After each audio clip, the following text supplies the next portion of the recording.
उत्तर प्रदेश के राजधानी लखनऊ के अमीनाबाद में एक परिवार रहा करता था और इस परिवार में मुख्यतः 3 सदस्य रहा करते थे, जिसमें से इस परिवार के मुखिया का नाम श्रीशत श्रीवास्तव था और इनकी एक मेन बाजार में डेकोरेशन की खुद की शॉप भी थी। और वहीं इनकी पत्नी तृप्ति श्रीवास्तव जो कि एक हाउसवाइफ थी और साथ ही इनकी एक 19 साल की लड़की थी जिसका नाम गौरी श्रीवास्तव था और साथ ही गौरी लोह यूनिवर्सिटी में फर्स्ट ईयर की स्टूडेंट भी थी। अब क्योंकि श्रीशित और तृप्ति की लव मैरिज हुई थी और इनकी एक लौती संतान थी जिसका नाम गौरी श्रीवास्तव था और इसीलिए उसको अपने परिवार की तरफ से पूरी छूट मिल रखी थी, चाहे वो जैसे कपड़े पहने, चाहे वो जो मर्जी खाए और चाहे वो जहाँ मर्जी जाए, यानी कि उसको रोकने टोकने वाला उसके घर में और कोई नहीं था। और अब दिन था 1 जनवरी 2025 का, जब गौरी अपने पिता की जैकेट लेके बाहर जाती है क्योंकि उसको वो जैकेट ड्राई क्लीनिंग के लिए देनी थी। और साथ ही गौरी अपने माँ से कहती है कि मुझे बाजार में और भी काम है, इसलिए मैं अपने सारे काम निपटा के घर आऊंगी। और गौरी तकरीबन अपने घर से 12 बजे निकलती है, लेकिन ऐसे ही करते करते 1 बज जाते हैं, 2 बज जाते हैं, यहाँ तक कि शाम के 4 बज जाते हैं, लेकिन गौरी अभी भी अपने घर वापस नहीं आती। अब वहीं गौरी की माँ को गौरी की बहुत चिंता होने लगती है, इसलिए गौरी की माँ गौरी को कॉल करने लगती है। रिंग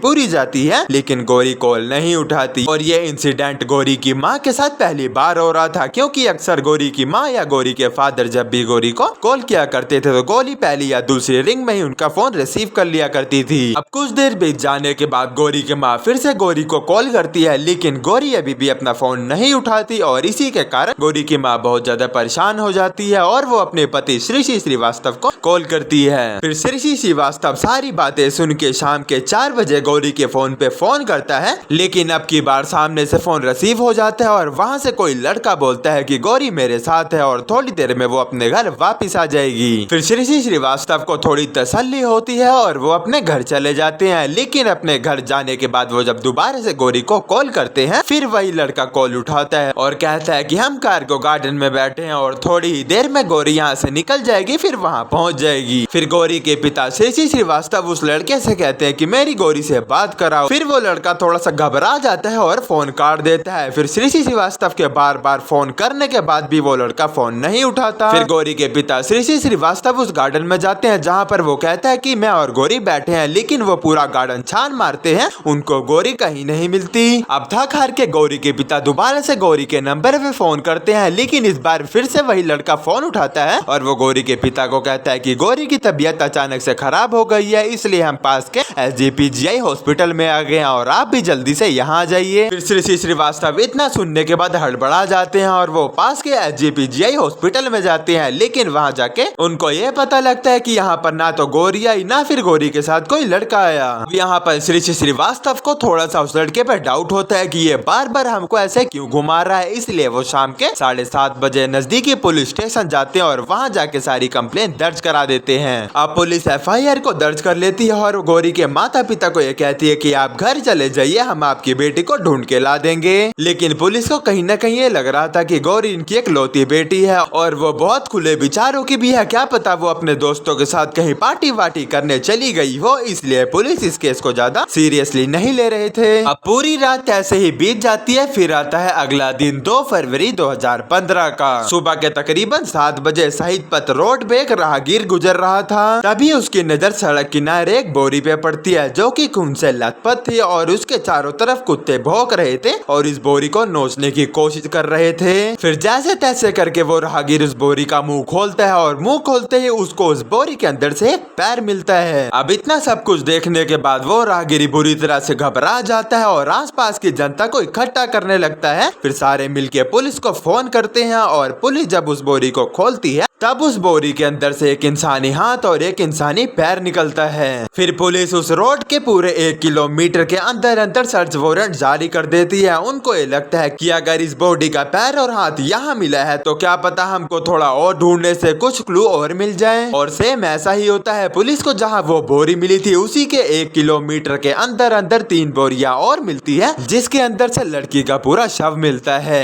अब पुलिस को ये कहीं ना कहीं लगने लगा था कि जिस लड़की की मिसिंग रिपोर्ट कल रात दर्ज हुई है, हो ना वो ये लड़की वही है। अब उन सारे बॉडी के खट्टों को अस्पताल पहुंचाया जाता है और वहां जाकर रीअरेंज करा के उस बॉडी की तस्वीर खींची जाती है और गौरी श्रीवास्तव के माता पिता को दिखाया जाता है। फिर जैसे ही उसके माता पिता ये तस्वीर और बॉडी देखते हैं, उनका तो रो रो के बुरा हाल हो जाता है, क्योंकि वो अपनी बेटी की फोटो को पहचान जाते हैं। अब लखनऊ जैसे इतने बड़े शहर के अंदर एक बॉडी की ऐसी लाश मिलती है, जिसको देखने के बाद पुलिस के साथ साथ वहाँ के ग्रामीण लोगों के भी होश उड़ जाते हैं और इसी के कारण ये मामला बहुत ज्यादा हाईलाइट हो जाता है, जिसके कारण पुलिस के ऊपर भी ऊपर से प्रेशर आने लगता है और फिर पुलिस भी इस केस की इन्वेस्टिगेशन सीरियसली शुरू करती है। और वो लोग सबसे पहले गौरी की कॉल डेटा रिकॉर्ड और CTR निकालती है, लेकिन कॉल डेटा रिकॉर्ड्स में तो उनको ऐसा कुछ नहीं मिलता, लेकिन CTR पुलिस की आधी समस्या हल कर देती है, क्योंकि CTR में पुलिस को ये पता लगता है कि गौरी अपने पिता की जैकेट को ड्राई क्लीनिंग में देने के बाद दिल्ली के एक पार्क के पास दिखाई दी थी। अब वहाँ पहुँच के जब पुलिस वहाँ के लोगों से अपनी इन्वेस्टिगेशन चालू करती है तो कुछ लोग इसकी पुष्टिकरण भी करते हैं और जब पुलिस वहाँ के CCTV कैमरे को खंगालती है तब वहाँ पर गौरी कई कैमरों में कैप्चर भी हो जाती है। अब पुलिस यहाँ पर देखती है कि गौरी पहले तो पैदल पैदल चल रही थी, लेकिन कुछ दूर जाने के बाद वहाँ पर एक बाइक सवार आता है, जिसके साथ गौरी बाइक पे बैठ के अंदर की तरफ चली जाती है। अब पुलिस को यहाँ पर अपना पहला प्राइम सस्पेक्ट मिल जाता है, लेकिन अब पुलिस को किसी भी हालत में ये पता करना था कि आखिर वो बाइक वाला था कौन। और फिर पुलिस जब उस लड़के के बाइक के नंबर प्लेट से उसकी जांच करती है तब पुलिस को ये पता लगता है कि ये बाइक हिमांशु नाम के लड़के के नाम से रजिस्टर है, जिसकी उम्र लगभग 23 साल है और वो दिल्ली के तेलीबाग इलाके में रहता है। और फिर पुलिस जब हिमांशु के घर पहुंचती है तब उनको वहां पर हिमांशु के घर में ताला लगा हुआ दिखता है। फिर आस पड़ोस के बंदों से पूछने के बाद उनको ये पता लगता है कि वैसे तो हिमांशु राजस्थान का रहने वाला है, लेकिन इसके घर वाले हाल फिलहाल में मुंबई घूमने के लिए आए थे, इसलिए वो राजस्थान से लखनऊ अपने घर घूमने आया था, लेकिन कल रात से वो अपने घर से गायब है। फिर पुलिस उन पड़ोसियों से हिमांशु का नंबर ले लेती है और हिमांशु का नंबर ट्रैकिंग पे लगाने के 2 घंटे बाद हिमांशु को धर लिया जाता है। और फिर पुलिस स्टेशन लाके जब उच्च शक्ति से पेश आते हैं तब यकीन मानो हिमांशु एक ऐसी कहानी खोल देता है जिसको सुनने के बाद आपके पैरों तले भी जमीन खिसक जाएगी। अब हिमांशु पुलिस को ये बताता है कि 1 साल पहले हिमांशु की मुलाकात गौरी से इंस्टाग्राम के माध्यम से हुई थी। अब वैसे तो हिमांशु अपनी पढ़ाई के सिलसिले में लखनऊ में रहता था, इसलिए इनकी मुलाकात आमने सामने बहुत कम हुई थी, लेकिन कई बार वो अपने होम टाउन जब लखनऊ आता था तब ये दोनों 1-2 बार कैफे में मिले थे। और अब जब हिमांशु के माता पिता मुंबई घूमने गए थे, इसी बात का फायदा उठाते हुए हिमांशु राजस्थान से छुपते छुपाते अपने होम टाउन लखनऊ आ जाता है और वहाँ पर आके गौरी से बोलता है कि मैं अपने घर पे अकेला हूँ, क्या तुम मुझसे मेरे घर पे मिलने आ सकती हो। और ये ज्यादातर चैटिंग पे ही बात किया करते थे, इसलिए CCTV कैमरे के अंदर गौरी चैटिंग करते हुए साफ साफ दिखाई देती है। अब हिमांशु गौरी को अपने घर ले आता है और कहीं ना कहीं वो मन ही मन गौरी से बहुत प्यार करता था और वो उसको इजहार करने ही वाला था। तभी हिमांशु गौरी से उसका फोन देखने की मांग करता है, लेकिन गौरी यहाँ पर साफ साफ फोन देने से इनकार कर देती है, क्योंकि वो एक खुले मिजाज के इंसान थी और उसके हिमांशु की तरह और भी कई फ्रेंड थे जिनके साथ वो ऐसे ही बात किया करती थी और शायद उसके मन में हिमांशु को लेके वो फीलिंग भी नहीं थी, तो हिमांशु उसके लिए सजाए बैठा था। और इसी के चलते इन दोनों के बीच कहासुनी होने लगती है और कहासुनी से सीधा हाथापाई पे आ जाते हैं। फिर हिमांशु गौरी से उसका फोन छीन लेता है और पासवर्ड खोलने के बाद उसको फोन में कुछ ऐसी आपत्तिजनक फोटो मिलती है जो कि उसने अपने कई और मेल फ्रेंड को भेज रखी थी। और उसको देखने के बाद हिमांशु को गौरी के ऊपर बहुत गुस्सा आता है, वो गुस्से से आग बबूला हो जाता है और इसी के चलते इन दोनों की हाथापाई शुरू हो जाती है। और कहीं ना कहीं हिमांशु गौरी के ऊपर हावी होने लगा था, जिसके कारण वह गौरी का गला दबाता है और गौरी बेहोश हो जाती है। फिर हिमांशु को समझ नहीं आता और उसको ये लगता है कि उसने गौरी की हत्या कर दी है, जबकि गौरी अभी भी जिंदा थी, खाली वो